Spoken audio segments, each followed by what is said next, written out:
I'm going to make some Mexicali corn muffins.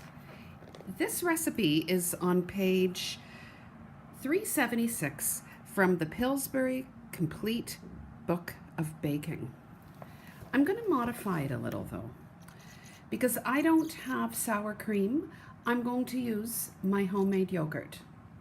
Your ingredients, as per the recipe, are 1 1/4 cups of all-purpose flour. I'm going to use unbleached. 3/4 a cup of cornmeal, 2 tablespoons of sugar, 4 teaspoons of baking powder, 1/2 a teaspoon of salt, 3/4 a cup of milk, 1/4 a cup of sour cream, 1/4 a cup of oil, 1 egg, and 1 can of chopped green chilies. All right, so what I'm doing to modify this recipe, I'm going to use red chili flakes, which are not in the photo, okay? I'm gonna use red chili flakes. I'm going to add home canned corn, and I'm going to add some cooked off home canned bacon.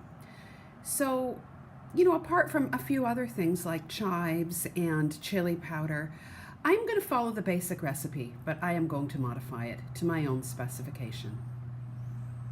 So let's get started. I'm cooking off my bacon here, and depending on how much fat it renders, I'm going to offset that with the oil. So we'll let it cool down, we'll measure it, and if I have to top it up with a bit of oil, I will. The bacon is just about where I want it. I'm going to get adding my ingredients now. So this recipe calls for 1 1/4 cups of all-purpose flour. I am using unbleached. It calls for 3/4 a cup of cornmeal.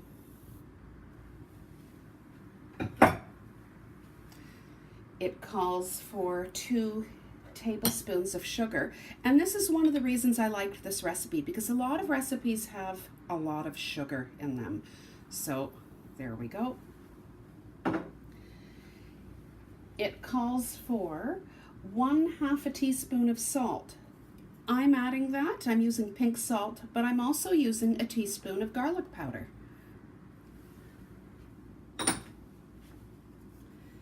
All right, so let's give this a bit of a stir up. I could use the stand mixer, but I've decided not to today. There's actually more room on the counter with the stand mixer. There's more room on the counter without the stand mixer, as you would figure out. Oh, and what is this? This is baking powder, and it is 4 teaspoons of baking powder. So let's drop that in. Almost forgot that. Oh dear, the last time I made this, I used a package, and I forgot the egg, but actually it turned out really well. Okay, so I'm gonna put that aside. And I'm going to get another bowl where I'm going to mix my wet ingredients. Okay, so this asks for it asks for 3/4 a cup of milk.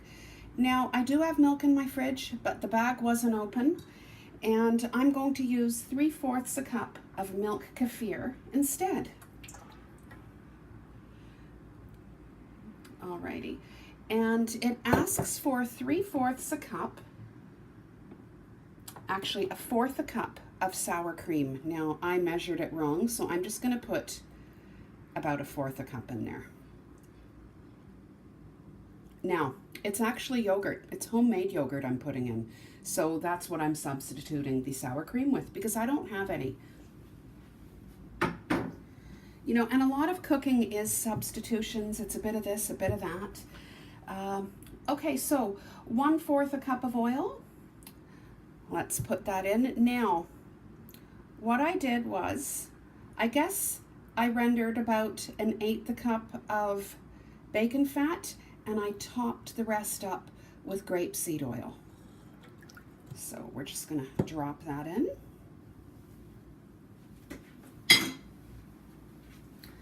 And what else? Oh, 1 egg, of course. let's put our egg in. Actually, what I'm going to do is I'm going to give that a stir first in case the bacon fat is still a little warm. Okay, that ought to be okay now. Great. 1 egg.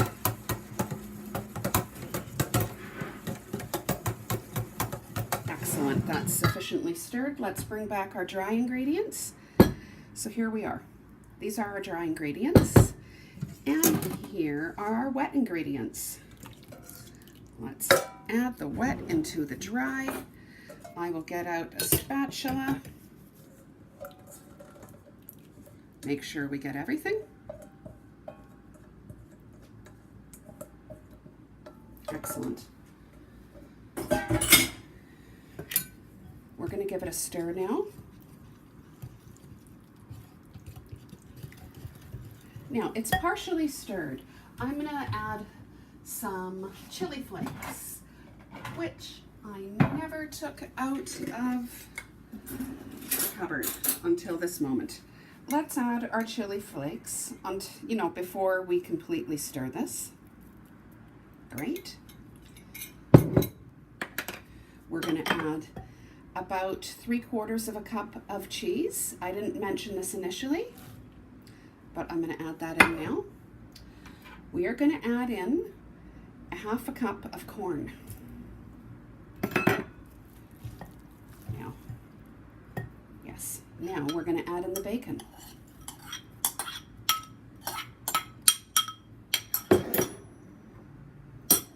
We're going to add in some chives, which I dehydrated last week.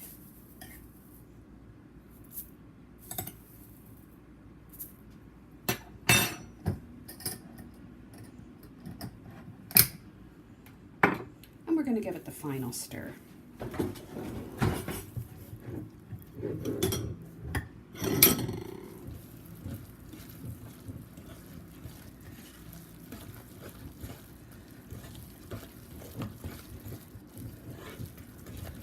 All right, I think that's sufficient. Here it is. It's sufficiently stirred, and we're now going to put it in the muffin tin as well as my cast iron cornbread pan. I have my oven preheating to 400. I'm now going to spoon the mixture into my cast iron cornbread pan that I have sprayed, and as I need to add some into this muffin tin, I will. I'm only going to add the muffin cups though as I do it, because I don't know how many of these I'm going to need. So let me get a spoon, or perhaps, there. Let's get a large spoon and start putting it in.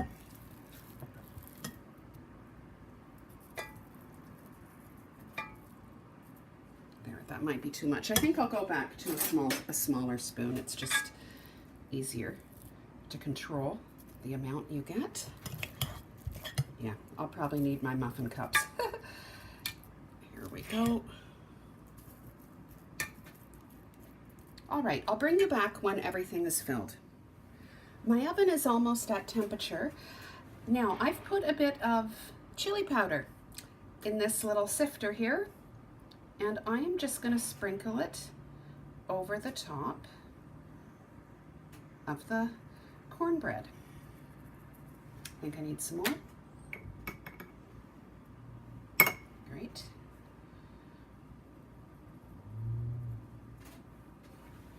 Don't want to overdo it. However, we do like things spicy in this household.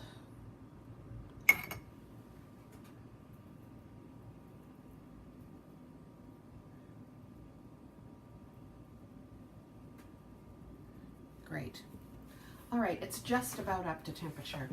I'm going to put it in. It says bake at 400 degrees Fahrenheit for 18 to 22 minutes until toothpick inserted in the center comes out clean. Anyway, let's just put it in. Here we go.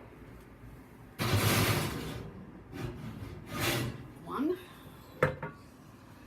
and 2.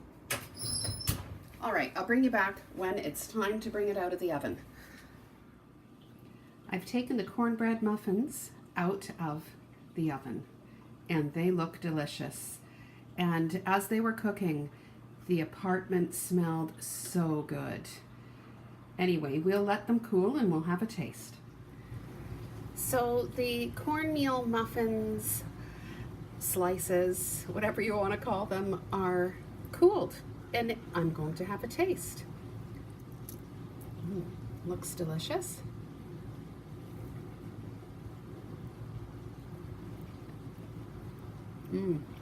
That's really good.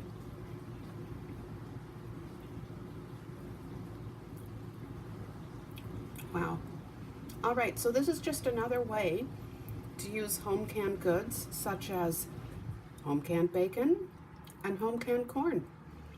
Give this a try. These are loaded with flavor.